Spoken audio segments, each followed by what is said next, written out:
Master English Grammar the easy way.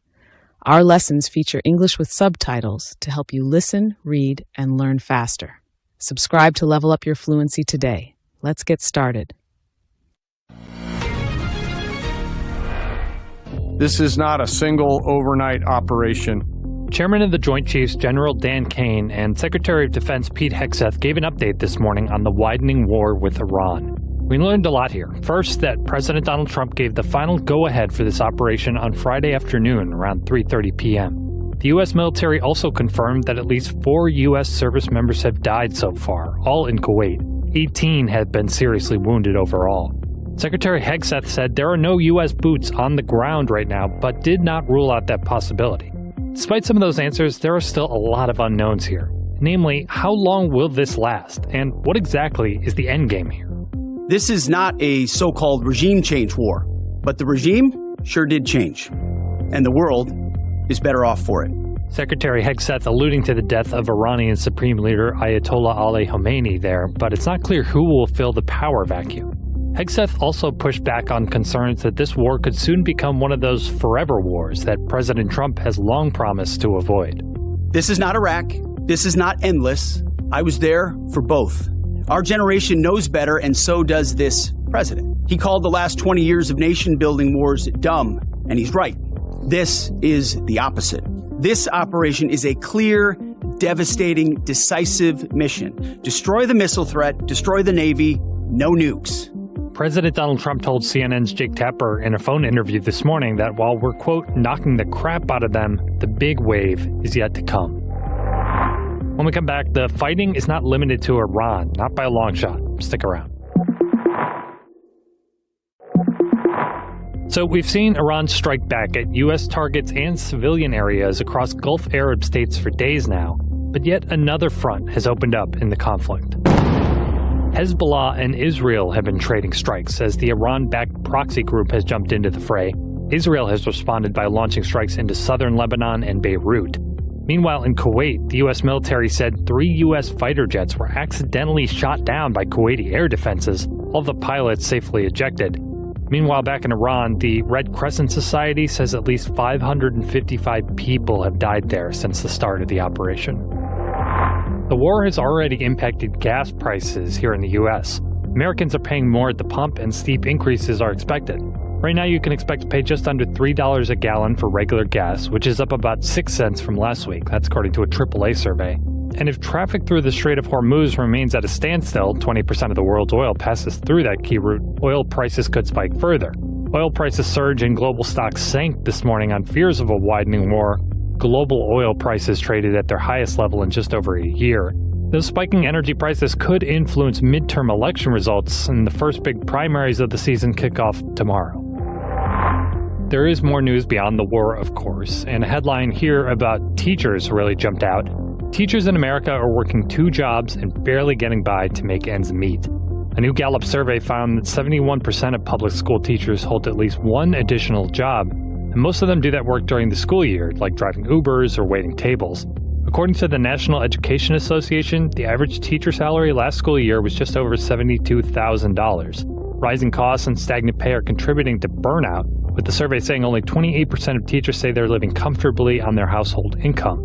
The CEO of the Bipartisan Policy Center, which partnered with Gallup for the survey, warns that without higher pay, this financial pressure could exacerbate the existing teacher shortage as more educators question whether they can afford to stay in the profession. All right, coming up next, we're going to lighten the mood a little bit with news about an apparent secret celebrity wedding. Stick around. They co-starred in the most recent Spider-Man movies, and now 2 of Hollywood's biggest stars apparently have tied the knot. Zendaya and Tom Holland got married in secret. That's according to Zendaya's stylist Laura Roach, who broke the news on the red carpet at the SAG Actor Awards on Sunday. The couple first confirmed their relationship in 2021. CNN has reached out to reps for both Zendaya and Holland for comment.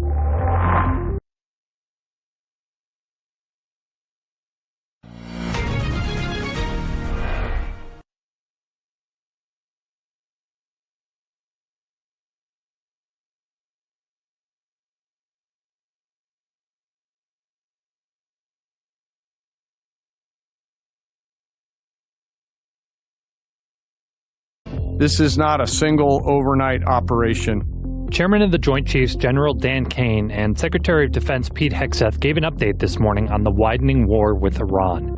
We learned a lot here. First, that President Donald Trump gave the final go-ahead for this operation on Friday afternoon around 3:30 p.m. The U.S. military also confirmed that at least 4 U.S. service members have died so far, all in Kuwait. 18 have been seriously wounded overall. Secretary Hegseth said there are no U.S. boots on the ground right now, but did not rule out that possibility. Despite some of those answers, there are still a lot of unknowns here. Namely, how long will this last, and what exactly is the endgame here? This is not a so-called regime change war, but the regime sure did change, and the world is better off for it.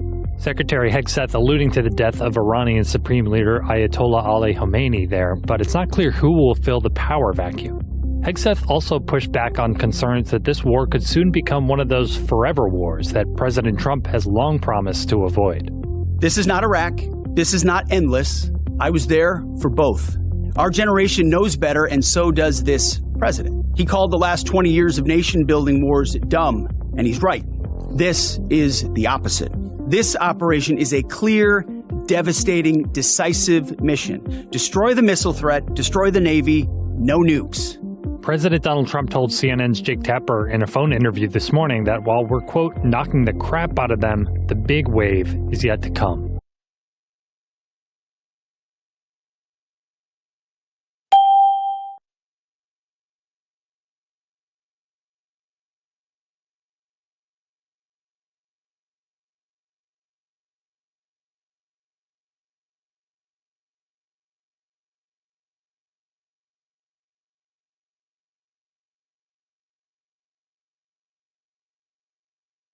So we've seen Iran strike back at U.S. targets and civilian areas across Gulf Arab states for days now, but yet another front has opened up in the conflict. Hezbollah and Israel have been trading strikes as the Iran-backed proxy group has jumped into the fray. Israel has responded by launching strikes into southern Lebanon and Beirut. Meanwhile, in Kuwait, the U.S. military said 3 U.S. fighter jets were accidentally shot down by Kuwaiti air defenses, all the pilots safely ejected. Meanwhile, back in Iran, the Red Crescent Society says at least 555 people have died there since the start of the operation.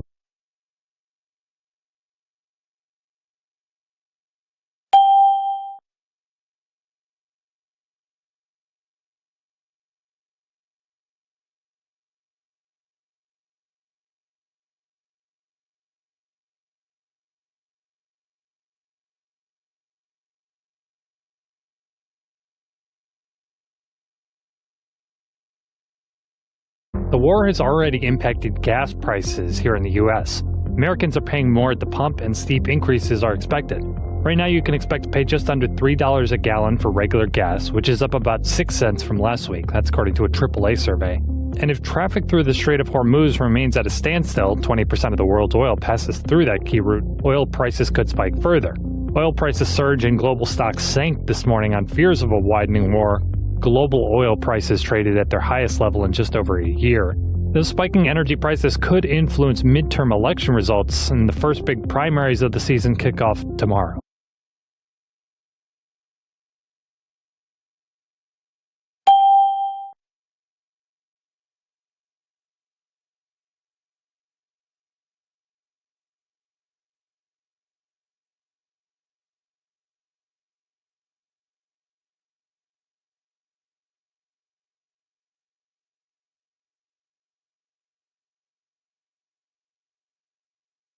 Teachers in America are working 2 jobs and barely getting by to make ends meet.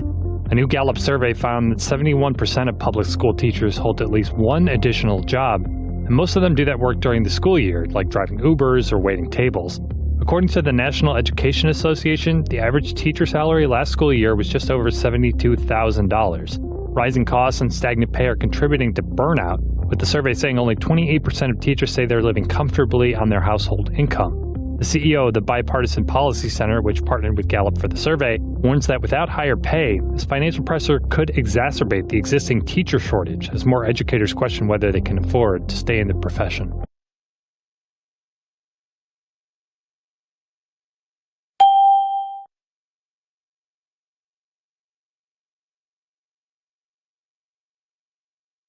5. What does the idiom boots on the ground mean in the text?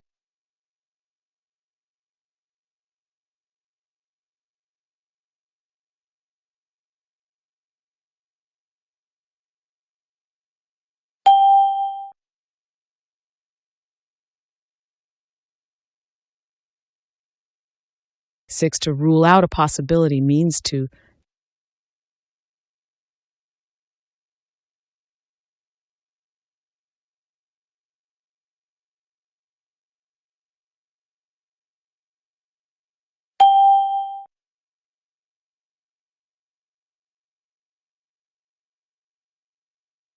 7. What does tied the knot, as used in two of Hollywood's biggest stars apparently have tied the knot mean?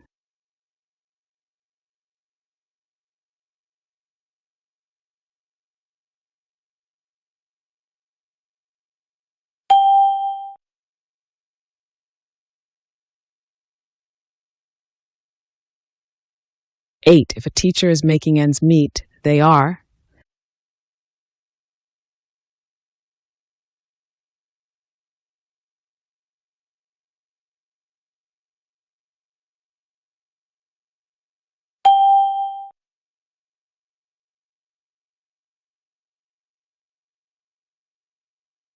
9. What is the opposite of stagnant and stagnant pay?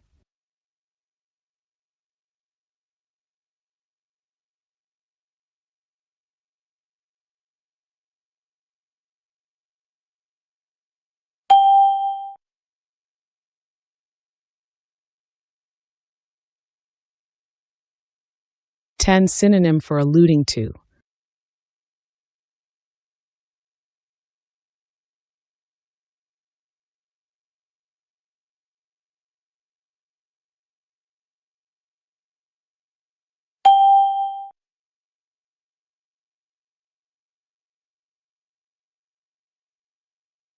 11. Synonym for exacerbate.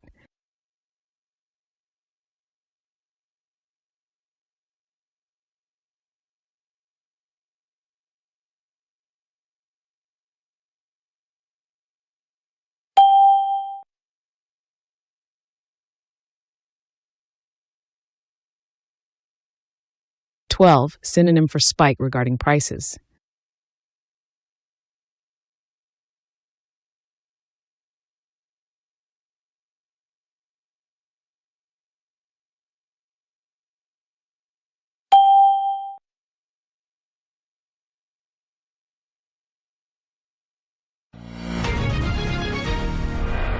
'The report says 71% of U.S. teachers work a second job, like Uber.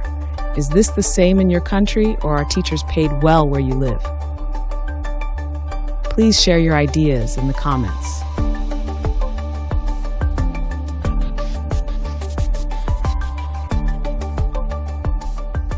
13. They are blank strikes with their enemies.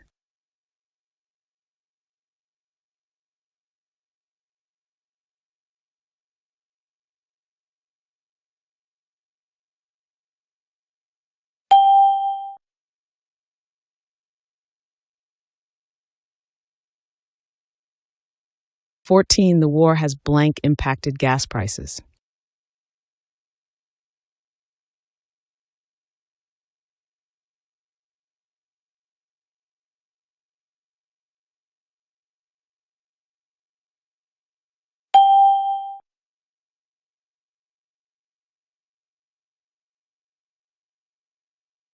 15. Teachers are working two jobs to blank ends meet.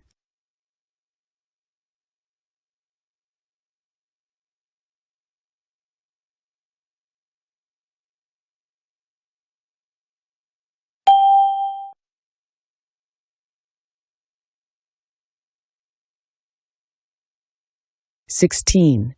Financial pressure could blank the teacher shortage.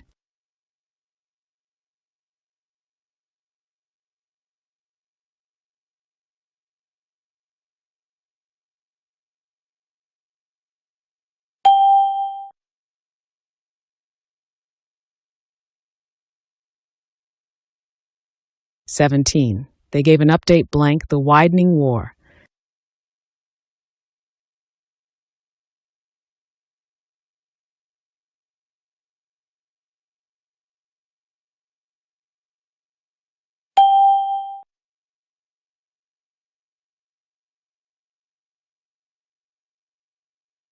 18. The world is better blank for it.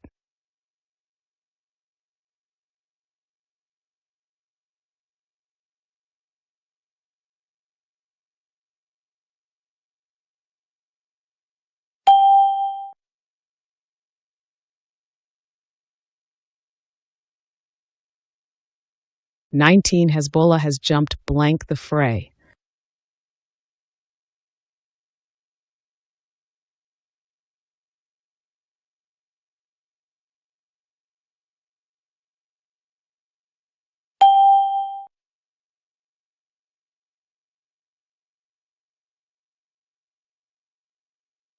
He pushed back blank concerns.